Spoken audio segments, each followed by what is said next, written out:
బుధవారం నాడు GST council meeting అయిన సంగతి ఎరుకున్నదే కదా. ఆ మీటింగ్లా ఏ వస్తువుల రేట్లు దించాలి, ఏ వస్తువుల రేట్లు పెంచాలి అనే ముచ్చట్లన్నీ ముంగటేసుకొని మాట్లాడిర్రు.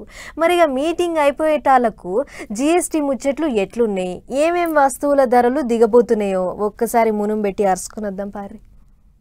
ఇక సీదా ముచ్చట్లకు పోతే చెప్పులు, బట్టలు, సబ్బులు, షాంపూలు, పాల పదార్థాలు, టూత్ పేస్టులు, పండ్లు తోముకునే బుర్సులు, నూడిల్స్, పాస్తా చెప్పేతందుకు లిస్టు చాలా పొడుగుంది గాని గిట్ల దినం అక్కడికొచ్చే 170 వస్తువుల మీద జీఎస్టీ తగ్గించిర్రు సెంటరోళ్ళు.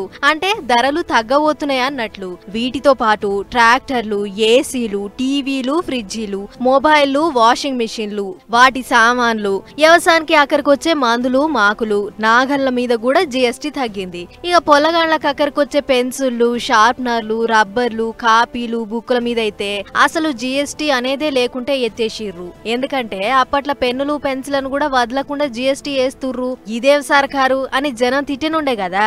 అగోగా ముచ్చట మీద జీఎస్టీ అనేదే లేకుండా చేసిర్రు. అటు సిమెంట్ ధరలు కూడా తగ్గినట్లే. చిన్న చిన్న కార్లు, మోటార్ సైకిళ్లు, బస్సులు, ట్రక్కులు, అంబులెన్స్లు, ఆటో రిక్షాలు, ఇంకా వాటి సామాన్ల మీద కూడా జీఎస్టీ తగ్గింది. ఇక మనుషులకు మత్తెక్కిచ్చి పెయ్యి ఖరాబ్ చేసే వస్తువుల మీద జీఎస్టీ పెంచిర్రు.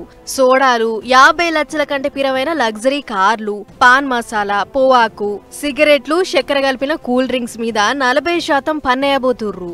అయితే పొవాకు, సిగరెట్ల ధరలు పెరిగితేంది పెరగపోతేంది గాని సామాన్య జనంకు నిత్యం అక్కడికొచ్చే 170 వస్తువుల మీద అయితే జీఎస్టీ శాన మటుకు తగ్గింది. ఒక్క ముక్కల చెప్పాలంటే జీఎస్టీ వచ్చిన కాడ నుంచి గీ తీర్ల తగ్గుడనేది చరిత్రలనే లేదట.